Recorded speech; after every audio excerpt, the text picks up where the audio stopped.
Hey everyone, Gerald Pauschmann here for The Point TV. Since 2015, there have been 7 mass shootings in the US, 4 of which were within school grounds, and the latest happening in Parklands, Florida. What is happening and turning some kids to do evil things? And it's mainly young men.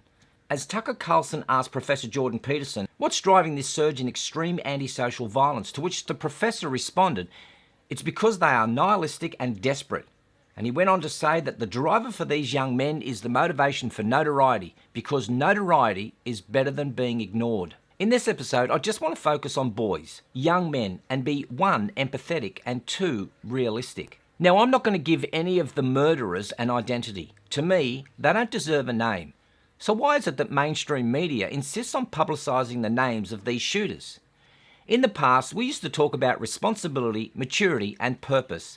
But it seems today we are increasingly seeing young boys competing on Tide Pod challenges and getting noticed on the next reality TV show. Now, there's a warning you wouldn't think anyone older than a child would need, but it turns out parents can't just worry about their toddlers eating detergent pods.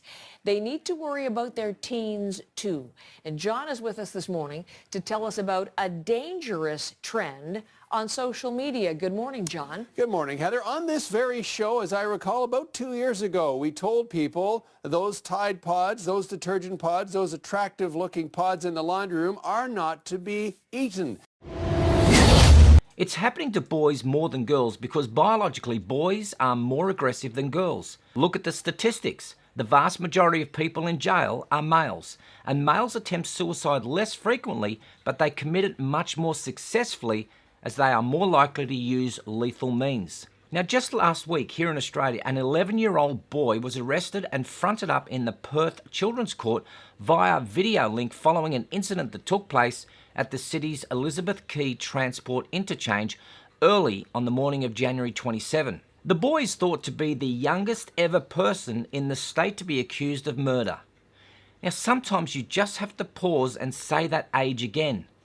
11. Now, it is estimated that 5% of Australia's approximately 240 annual murders are carried out by males under the age of 18. Someone as young as 11 accused of committing such a crime is rare, but not unheard of. Just last week, an 11-year-old in the US was found guilty of murder after he shot an 8-year-old girl who refused to show him her puppy. Now, if the boy accused of murder in Perth had been just a little younger, he couldn't have been charged because the age of criminal responsibility here kicks in at 10.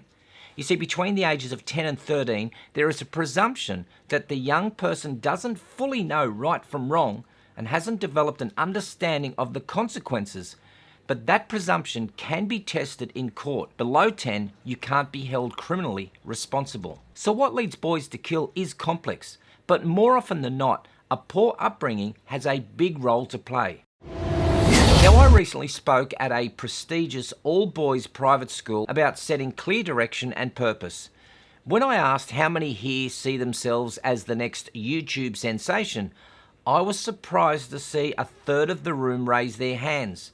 And as one young boy commented, it is the easiest way to get noticed. I genuinely hope that he and his buddies do get noticed on social media, because some of them won't know how to deal with the harsh reality that they just won't succeed. So why can't these boys cope with disappointment and turn to committing acts of violence not only to others, but also to themselves?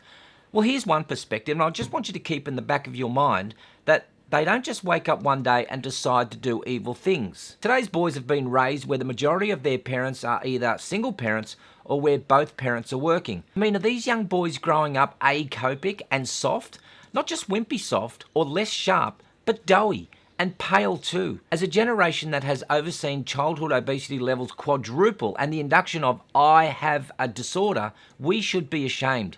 What's happening to our boys? It's turned into an on-the-job for overworked, overachieving and overstuffed stroke and heart attack victims, shielded from what should be the best days of their lives. Our insatiable desire to provide the perfect childhood and produce the perfect boy is backfiring. Or worse, It's just making our boys hurt themselves and others. Even as we spend our days like perfectionist fairy god people floating above our children, trying from birth to produce baby Einsteins, constantly dousing them with sanitizer, sourcing single origin organic whole foods, smothering them in bubble wrap and after school tutors just to teach them how to ride a tricycle. We are still blowing it on a fundamental level big time. All this overly compensated smothering is just leading to a population of wimpy, binge-drinking stalkers who can't cope with the day-to-day life, spiraling towards a lifetime of prescription band-aids. I'm just an old bloke who hasn't got a clue, as one comment was made to me recently. But why can't some of these boys cope with the breakup of their BFF? Did your parents not teach you about rejection, loss, hurt?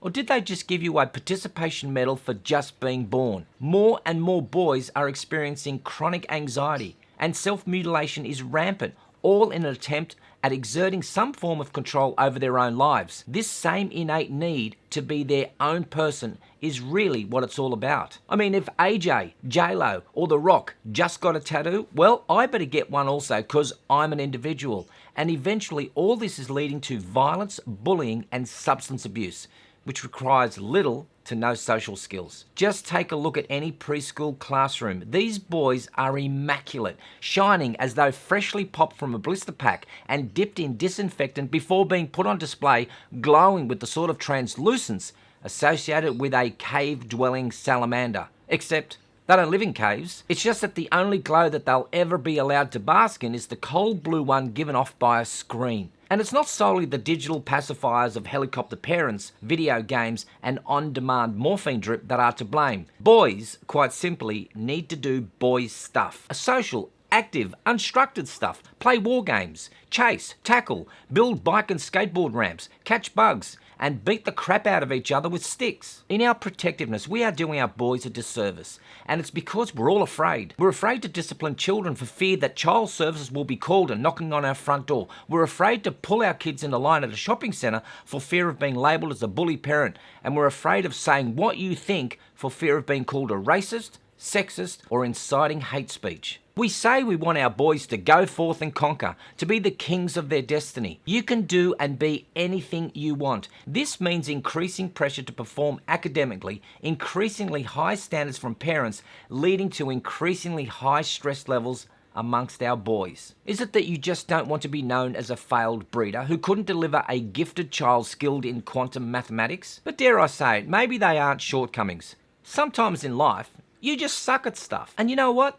That's okay, because they'll almost definitely be good at something else. Long before we were playing classical music to our women's wombs, boys were running amok. We were throwing rocks at each other, being wild, and then still somehow growing up to win the Nobel Peace Prize, or be the Prime Minister, or none of these things. Getting lost in the bush and figuring out how to get home, playing hide and seek, learning that there's nothing in the dark to be afraid of, falling and getting the air knocked out of you, and getting up and dusting yourself off and laughing it out with everyone else. These are the important skills, life skills that can't be taught while coddled in a padded room or plugged into a console babysitter. Boys, while precious, shouldn't be precious. They are balls of energy, and keeping all that energy stifled, held down in a more and more tightly controlled space doesn't make it go away. It just makes it explode when it finally gets free, or conversely implode, leaving rage and depression in its wake.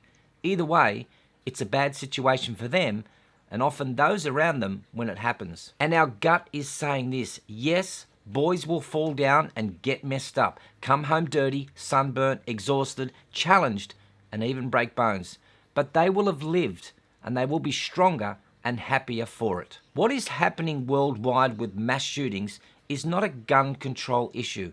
It's a people control problem. It is a horrible tragedy, and blaming governments and associations is not the answer. They are your children. Teach them coping skills. Teach them right from wrong, and teach them that sometimes life sucks.